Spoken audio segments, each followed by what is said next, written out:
केंद्र सरकार की योजनाएं लागू करने में उनको अपनी वोट बैंक गंवाने का डर है।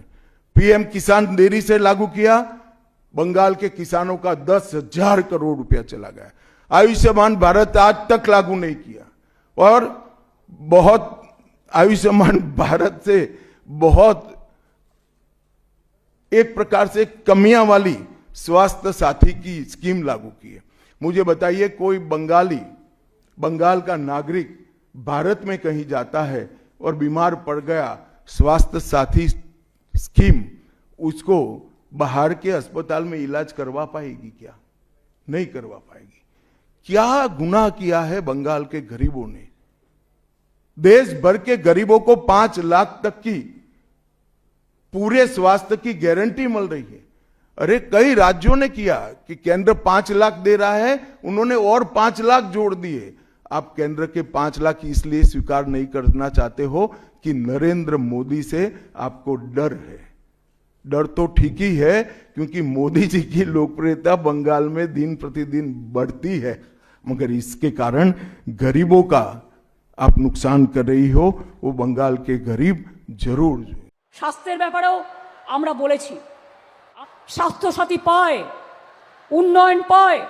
লক্ষ্মীর ভান্ডার খারাপ নয়, যারা পাচ্ছেন তারা নেবেন, নিশ্চয়ই নেবেন, কেন এটা আপনার টাকা, আপনাদের ট্যাক্স পেয়ারের টাকা, আপনাকে নিতেই হবে সেই টাকা।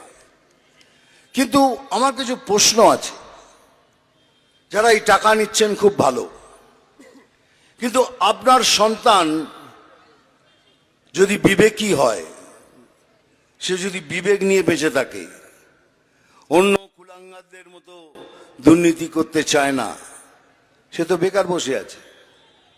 আপনার স্বামী যে দুর্নীতি করতে চায় না, বেকার বসে আছে। আপনার বাবা মা শ্বশুর শাশুড়ি অসুস্থ, আমাদের প্রাইম মিনিস্টার মহাশয় 5 লক্ষ টাকা করে সবার জন্য আয়ুষ্মান ভারত করেছেন, সবার জন্য, কিন্তু সেটা দিতেই দিচ্ছেন না। এখানে কি আয়ুষ্মান ভারত এখানে করতে দেবেন না? তাহলে প্রধানমন্ত্রীর নাম বেড়ে যাবে, কিন্তু এতগুলো লোক কষ্ট পাবে তাতে ওনার কোনো খেয়াল নেই। আপনারা পাবেন না, কেন পান না? ভোট দিয়ে আনুন, আরো ভোট দিয়ে আনুন, তাহলে আরো পাবেন না। এখন কথা হচ্ছে কি, আয়ুষ্মান ভারত 5 লক্ষ টাকা করে পাবেন আপনারা, জানতে দিচ্ছে না। কিন্তু এই সরকার এলে প্রথম কাজ আমি করব, আয়ুষ্মান ভারতকে চালু করাবো।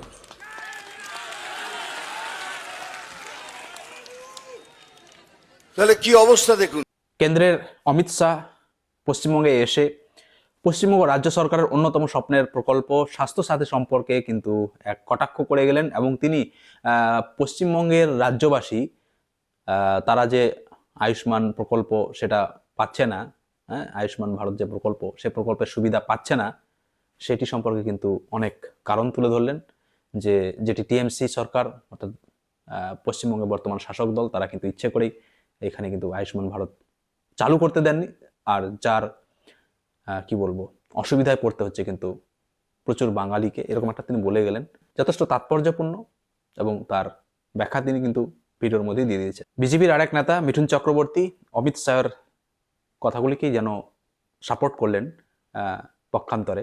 তো যাই হোক, নিশ্চয়ই স্বাস্থ্যসাথী প্রকল্প হয়তো অনেকটাই পরিষেবা দিচ্ছে, মানুষ উপকৃত হচ্ছে, না হওয়া নয়, কিন্তু আমার মনে হয় আয়ুষ্মান ভারত প্রকল্পে এনারা যেটা বললেন সেটি যদি চালু হয়, অবশ্যই নিঃসন্দেহে এটা বড় পাওনা কিন্তু রাজ্যবাসীর হবে।